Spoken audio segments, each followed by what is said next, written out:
नागा साधु कौन है, कैसे बनते हैं और इनका रहस्यमयी जीवन क्या है? क्या आपने कभी सोचा है कि नागा साधु जो कुंभ मेले में राख से लिपटे, नग्न और रहस्यमयी नजर आते हैं, ये आखिर कौन है? ये कैसे साधु बनते हैं और कुंभ के बाद ये कहाँ चले जाते हैं? इनका जीवन इतना रहस्यमयी क्यों है?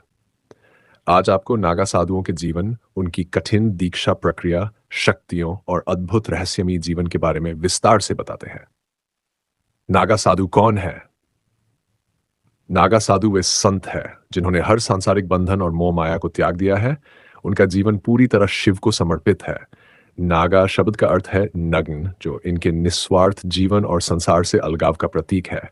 इन्होंने कपड़ों और संपत्ति का त्याग करके स्वयं को पूरी तरह पृथ्वी और ईश्वर के हवाले कर दिया है। ये साधु कठिन तपस्या के माध्यम से अपने शरीर और आत्मा पर अद्भुत नियंत्रण प्राप्त करते हैं। इनके लिए नग्नता केवल बाहरी आवरण का त्याग नहीं है, बल्कि यह संसार के सभी बंधनों को छोड़ने का प्रतीक है। नागा साधु कैसे बनते हैं? नागा साधु बनने का सफर बेहद कठिन और लंबा होता है। यह केवल उन्हीं लोगों के लिए संभव है जो जीवन की हर सांसारिक चीज का त्याग करने के लिए तैयार होते हैं। इस प्रक्रिया के कई चरण होते हैं। दीक्षा की शुरुआत नागा साधु बनने की यात्रा किसी मान्यता प्राप्त अखाड़े में दीक्षा मांगने से शुरू होती है। अखाड़ा वह संगठन है जो साधुओं को शिक्षित और प्रशिक्षित करता है। व्यक्ति अपने गुरु के पास जाता है और दीक्षा की मांग करता है। गुरु उसकी निष्ठा और इरादे की कठोर परीक्षा लेते हैं। ब्रह्मचर्य और तपस्या, उसे कई वर्षों तक अखाड़े में ब्रह्मचर्य और साधना का पालन करना पड़ता है। इस दौरान उसे यह सिखाया जाता है कि सांसारिक इच्छाओं और मोहमाया पर कैसे काबू पाया जाए। उसे कम खाना, कम सोना और कठोर वातावरण में जीने का अभ्यास करना होता है। मरण संस्कार, अंतिम संस्कार, सबसे महत्वपूर्ण चरण है मरण संस्कार। इसमें साधु बनने वाला व्यक्ति प्रतीकात्मक रूप से अपना अंतिम संस्कार करता है, यह दर्शाने के लिए कि उसका पुराना सांसारिक जीवन समाप्त हो चुका है। ये रस्म आमतौर पर नदी के किनारे या पवित्र स्थान पर होती है। इसके बाद वह नया जीवन शुरू करता है। दीक्षा समारोह, अंत में व्यक्ति को अखाड़े के गुरुओं द्वारा नागा साधु के रूप में स्वीकार किया जाता है। इस दौरान उसे नग्न किया जाता है, राख से उसका शरीर ढका जाता है और एक नया नाम दिया जाता है। अब वह आधिकारिक रूप से नागा साधु बन जाता है। नागा साधुओं का रहस्यमयी जीवन। नागा साधु बनने के बाद ये साधु आम लोगों से पूरी तरह कट जाते हैं। ये हिमालय की गुफाओं, जंगलों और निर्जन स्थानों में जाकर कठोर तपस्या करते हैं। वहां ये प्रकृति के साथ एकाकार होकर शिव की साधना करते हैं। कुंभ मेले के दौरान ही ये साधु अपने अखाड़ों के साथ दिखते हैं। ये उनके लिए सबसे बड़ा आध्यात्मिक उत्सव होता है। वे अपनी उपस्थिति दर्ज कराते हैं और लाखों श्रद्धालुओं को दर्शन देते हैं। लेकिन कुंभ के बाद ये कहाँ चले जाते हैं, ये आज भी एक रहस्य है। कुंभ मेला के दौरान आपने नागा साधुओं को अस्त्र शस्त्र जैसे त्रिशूल, तलवार और भाले के साथ देखा होगा। पुराने समय में नागा साधु मंदिरों और मठों की रक्षा के लिए प्रशिक्षित योद्धा भी थे। आज भी उनकी युद्ध कला अद्भुत होती है। नागा साधुओं की शक्ति और सिद्धियां। नागा साधु केवल कठोर तपस्या के लिए ही नहीं, बल्कि अपनी अद्भुत शक्तियों और सिद्धियों के लिए भी प्रसिद्ध हैं।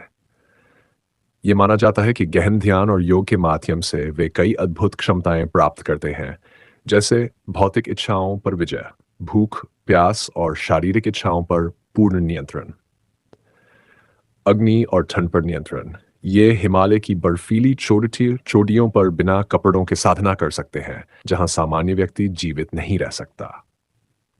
आत्मिक ज्ञान और भविष्य दृष्टि, ऐसा माना जाता है कि कुछ नागा साधु भविष्य की घटनाओं का पूर्वानुमान लगा सकते हैं।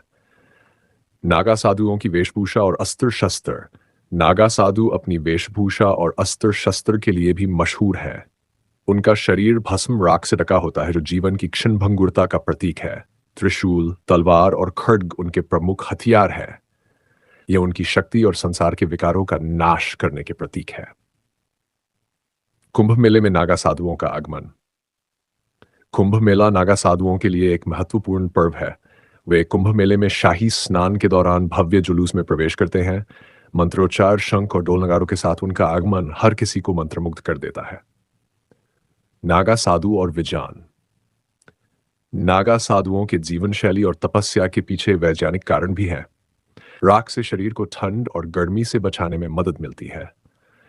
लंबे समय तक ध्यान और योग करने से उनका मस्तिष्क अल्फा और गामा तरंगों को सक्रिय करता है, जिससे गहन शांति और मानसिक संतुलन प्राप्त होता है। ये विज्ञान और अध्यात्म का अद्भुत मेल है। नागा साधुओं की रहस्यमयी समाधि। नागा साधु अपने जीवन के अंतिम चरण में समाधि लेते हैं। ये उनकी साधना का अंतिम लक्ष्य होता है।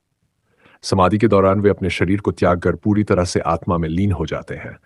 कुछ साधु जीवित समाधि लेते हैं, जहां वे स्वयं को पृथ्वी के अंदर दफना लेते हैं। ये प्रक्रिया आज भी रहस्य बनी हुई है। नागा साधुओं का जीवन साधारण नहीं है। यह उनके असीम साहस, बलिदान और कठोर तपस्या का प्रतीक है। सोचिए, क्या हम अपने जीवन में सांसारिक इच्छाओं और बंधनों को छोड़कर इतना कठिन मार्ग चुन सकते हैं? नागा साधु हमें यह सिखाते हैं कि जीवन का असली आनंद बाहरी चीजों में नहीं, बल्कि आत्मा की शांति में है। ये थी कहानी नागा साधुओं की, उनके रहस्यमय जीवन और कठिन साधना की। अगर आपको ये वीडियो पसंद आई हो तो इसे लाइक करें, अपने दोस्तों के साथ शेयर करें और चैनल को सब्सक्राइब करना न भूलें।